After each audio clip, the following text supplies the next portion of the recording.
if you have your trade deficit recycled into dollars and held in the United States, and then the United States doesn't like you anymore, and then says, we're cutting, freezing your assets, that's a really bad deal, rightly or wrongly.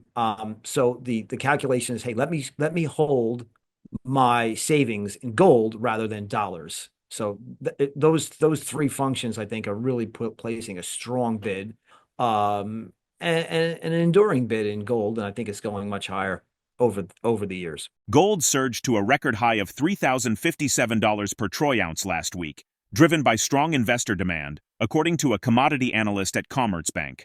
The rally reflects heightened market interest in safe haven assets amid economic uncertainty and shifting monetary policies. The Federal Reserve maintained its policy rate between 4.25% and 4.50%, signaling a steady approach despite adjusting its inflation outlook upward while lowering its economic growth forecast. These revisions follow the Trump administration's implementation of tariffs, which have added another layer of uncertainty to the financial landscape. Fed Chair Jerome Powell acknowledged concerns about consumer sentiment, but emphasized that the U.S. economy remains strong. He mentioned that tariff-related inflation is likely to be temporary. He indicated that rate cuts could be considered if the labor market weakens significantly, assuming long-term inflation expectations remain stable. Economists SteveHanke and MichaelPento warn that the broader market is in the midst of an epic bubble, highlighting the implications of rising gold prices and the Federal Reserve's 2% inflation target. Pento emphasizes that real interest rates play a pivotal role in shaping gold's future price trajectory. With inflation stubbornly hovering around 3% and nominal interest rates declining, real interest rates are also falling, a historical driver of higher gold prices. Hanke notes that despite high real interest rates and a strong U.S. dollar, gold's rising value suggests that investors anticipate worsening debt monetization and a fragile economic outlook. The weakening U.S. dollar has provided additional support for gold, helping the metal maintain its upward momentum. Tariff-related uncertainties have also contributed to higher prices. The recent pullback in gold prices found stability around the $3,000 level as dollar weakness cushioned the decline. This interplay between currency movements, inflation expectations, and Federal Reserve policy continues to shape gold's trajectory, reinforcing its status as a key asset in times of economic uncertainty. Make sure to tune in for our expert analysis. Don't miss out on future content. Hit the subscribe button and turn on notifications to stay in the loop. Your support is greatly appreciated. So the most important function when it comes to the future price of gold is the level of real interest rates. So the Fed's hands are tied because, as I mentioned, inflation stubbornly stuck around 3%. And you have falling nominal rates, so real interest rates are falling. That's the strongest impetus to higher prices in gold. And then you have things like rumors that the Treasury is going to revalue the gold on its balance sheet to $3,000 an ounce from where it sits currently, which is very, very low. I forgot the number now, but I think it's like 20, $42.22. $42. So if it gets revalued, it's an automatic seven. Now, first, and this is where it gets really crazy. So if the Treasury revalues its gold to what would be about $750 billion if they revalue its gold, somehow that entitles the Fed to then hand the Treasury $750 billion in the Treasury general account, which would be a massive QE program. I don't know if that's going to happen or not, but the rumor is out there. I keep hearing it. I have no insider information on that whatsoever. I think that would be a really bad thing to do, but who knows with these maniacs? I also thought handing trillions of dollars out to people so they can stay home and mail them, a total of $6 trillion of checks in the mail is a really bad idea too. So what do I know? There are other reasons too. The end of the dollar is the world's reserve currency. If you do end our trade deficit with overseas nations, then you're also reducing your capital account surplus, which means there'll be less dollars that foreigners need to hold, and would be less recycled into our bond market and into our treasury complex and into added dollars and into gold. So gold is replacing the dollar as the world's reserve currency, and I think Steve mentioned sanctions too. It's just if you have your trade deficit recycled into dollars and held in the United States, and then the United States doesn't like you anymore, and then says, we're cutting, freezing your assets, that's a really bad deal, rightly or wrongly.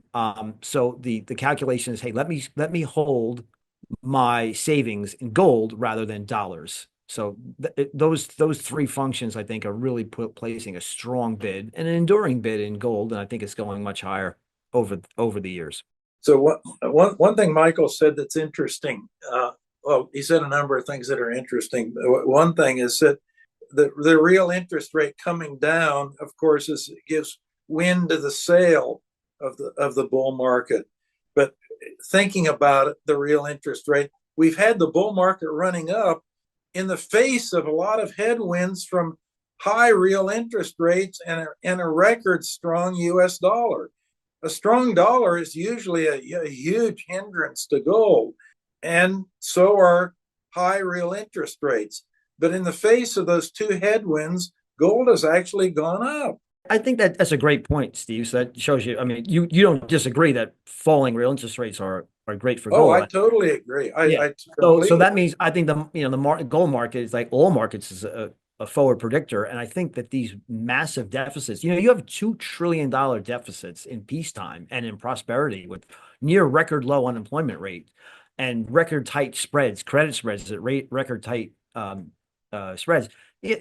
Gold is telling you that the problems of debt monetization have just begun because we have no other alternative. We are going to default on our debt, and we're not going to explicitly default on our debt. We're going to implicitly continue to, and in greater magnitude, default on our debt implicitly, which is through inflation. I think that's one of the big drivers.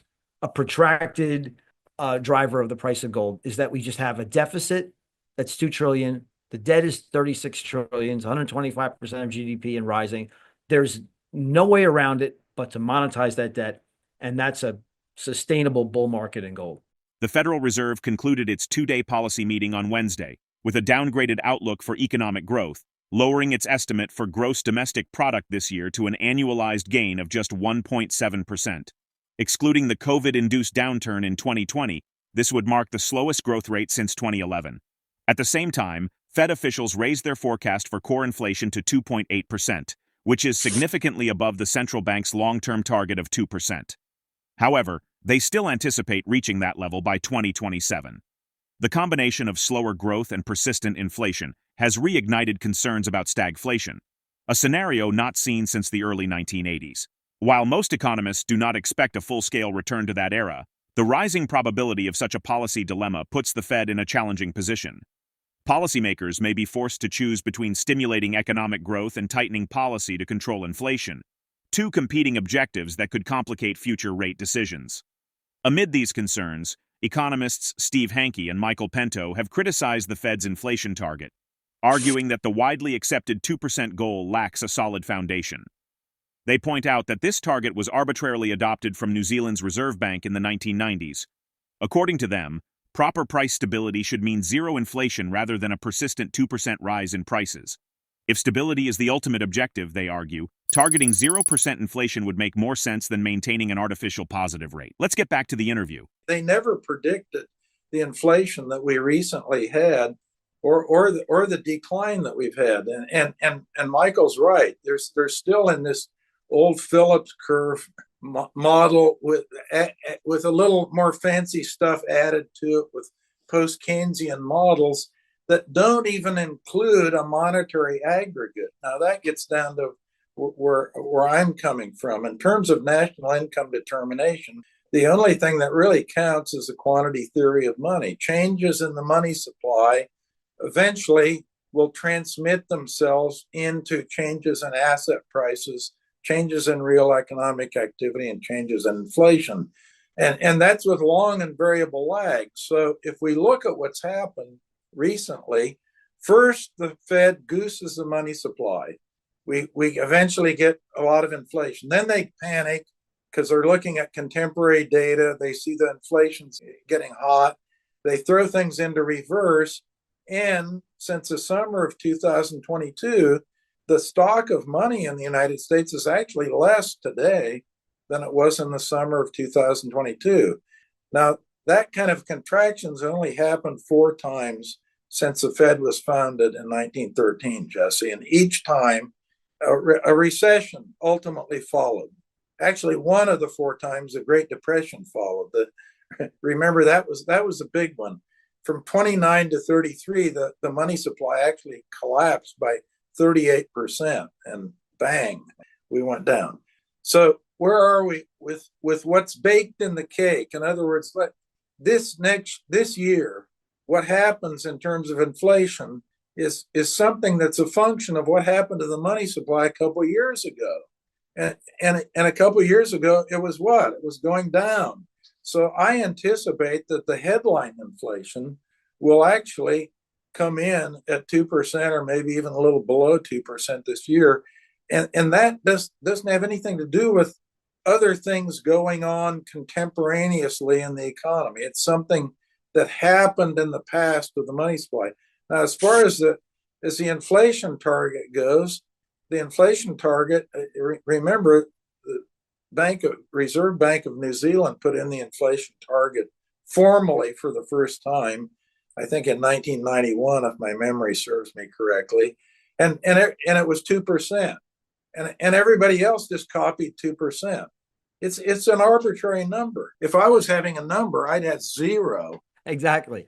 Something magical about 2%. It's just the zeitgeist of central bankers. They all think the same. But like an economy can't function at 1.5% inflation. But a central bank was 1913 was created to have stable prices.